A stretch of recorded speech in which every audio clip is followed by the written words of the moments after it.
पहाड़ पर गए थे, उनकी गाड़ी पलटने से हादसा हुआ, बहुत बड़ा हादसा हुआ, जिसमें लगभग 6 लोग मौके पर ही मृत्यु हो चुकी।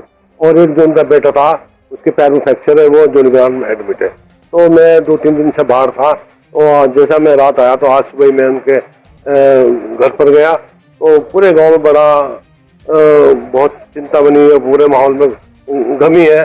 इतना बड़ा हादसा हमारे क्षेत्र में, हमारे इस गाँव में हुआ। मैं उनसे आज मिलकर आया हूँ। हाँ, ये ना कि एक भारतीय जनता पार्टी की साजिश है, क्योंकि जहाँ SIR हो रही है कि सबसे ज़्यादा लोगों पर नोटिस आए। कोई विधानसभा ऐसी नहीं जिस पर 40-50 हजार नोटिस दें। उससे पहले जो अनमैपिंग के नाम पर भी लगभग यहाँ पर भी 10,000 के करीब अनमैपिंग हुई। मेरे यहाँ से 7600 वोट अनमैपिंग हुई। तो और उसके बाद फिर बाद में नोटिस दिए गए। इसका हम सब वो करें, क्योंकि अभी यहाँ पे मंगलौर में जो काजी निजामुद्दीन जी है, उन्होंने उठाया कि अब ये क्या नाम है, अपने लोगों से SIR डलवा रहे हैं। तो उसमें हमने क्लियर अधिकारी से मिले। हम एक रोज 7 विधायक DM साहब के यहाँ भी गए। हमने कहा कि हमें थोड़ा मालूम हो रहा है कि भारतीय जनता पार्टी के कुछ लोग हमारे वोट काटने की साजिश रच रहे हैं।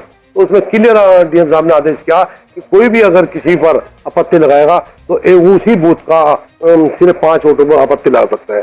जो बिल वो 20 पे लगाएगा। उसके बाद फिर जिसके खिलाफ आपत्ति होगी उसे भी नोटिस जाएगा, और जो आपत्ति करेगा उसे भी नोटिस जाएगा, और दोनों फिर ARO की सुनवाई करेगा। जो अगर वो कटने वाला होगा, उसकी वो नहीं मिलने का तो कटेगा, वरना कोई भी वोट ऐसा नहीं करना हमें। क्योंकि बहुत ज़्यादा हम भी सक्रिय, हमारे सभी साथी सभी विधानसभाओं में सक्रिय हैं।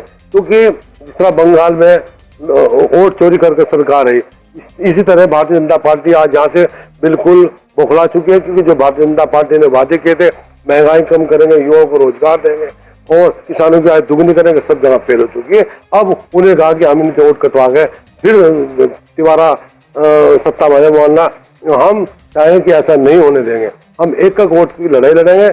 आज मैं खुद खानपुर लडोरा में साबित भाई के आवास पर और से पहले कई जगह में गया। तो हम सब अपने लोगों को जागरूक करें कि एक वोट का ध्यान रखें, और जहाँ मैपिंग नहीं हो मैपिंग करें। जो अन्य जो त्रुटि आई हुई है हमारे यहाँ जो फार्म आई हुई है, उनका भी हम सब सहयोग करें, और एक बूथ पर हम लड़ाई लड़ें जिससे हमारे वोट बच। ऐसा देखो, जब हम 2012 में मैं पहली बार विधायक बना, जब हमारी कांग्रेस की सरकार थी, उस बार मैंने बहुत बड़े बड़े काम किए। मैंने अपनी विधानसभा में 4 इंटर कॉलेज, 1 डिग्री कॉलेज बनाया, किरान क्लियर में पुल, रामपुर चुनगी से पुल, और ज़्यादातर कब्रस्तान हो, मुरद घाट हो, ये बाउंड्रियाँ भी मैंने कराई, और काफ़ी काम किया। इस 2 टर्म से हमारे यहाँ सरकार नहीं है, उसके बावजूद भी मैं अपनी भाग दौड़ कर अपने जनता, क्योंकि जिस जनता ने मुझे 3 बार विधायक बनाकर भेजा, तो मेरा फर्ज बनता है कि मैं अपने क्षेत्र में ज़्यादा से ज़्यादा काम करूँ। मैं माननीय मुख्यमंत्री हो या सचिव हो, कोई भी अधिकारी हो, मैं उनके संपर्क में रहता हूँ, और मैं चाहता हूँ, मैं कोशिश करता हूँ कि मेरे क्षेत्र में ज़्यादा से ज़्यादा काम है, जिससे मैं अपने क्षेत्र का विकास करूँ। देखो, रही पार्टियों की चुनाव लड़ने की बात, तो हर पार्टी अपना कैंडिडेट उतारते हैं, उससे हमें घबराने की जरूरत, क्योंकि हमारे सामने कैंडिडेट तो नहीं आने, तो इसलिए हम उनसे घबराते नहीं, क्योंकि जो भी कैंडिडेट होगा हम उनके सामने लड़ेंगे, और जी हमारी पूरी कांग्रेस पार्टी लड़ेगी। आज पूरे प्रदेश में माहौल है, चाहे अंकिता भंडारी कांड हो, चाहे हमारे युवाओं पर लाठीचार्ज हो, पेपर लीक का मामला हो, आज भारतीय जनता पार्टी से सब लोग त्रस्त हो चुके। आज माहौल बना हुआ है कि जल्दी चुनाव और यहाँ पर कांग्रेस की सरकार बने। रही बड़े काम की, मेरे यहाँ एक यूनानी मेडिकल कॉलेज स्वीकृत हुआ था, जो जब हरीश रावत जी मुख्यमंत्री थे तो उसका मैंने शिलान्यास भी किया, मगर फिर 2017 में सरकार भारतीय जनता पार्टी की आ गई। आज उस मेडिकल कॉलेज को धरातल पर काम नहीं शुरू किया।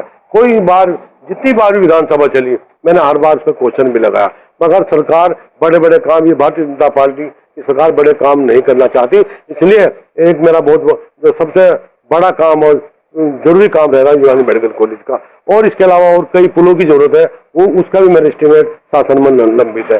तो और जो भी मेरी जनता की मांग होगी, मैं उसे पूरा करने की पूरी कोशिश करूंगा। रही चुनाव की बात, ये वही जनता है जिस जनता ने मुझे 2012 में, 2017 में, 2022 में भारी मतों से जिताकर भेजा। मुझे उम्मीद है कि मेरे बुजुर्ग मेरे नौजवान साथी, मेरी माँ और बहनें इस बार मुझे और भारी मतों से जिताकर भेजेगी, जिससे मैं अपने क्षेत्र का विकास कर सकूँ।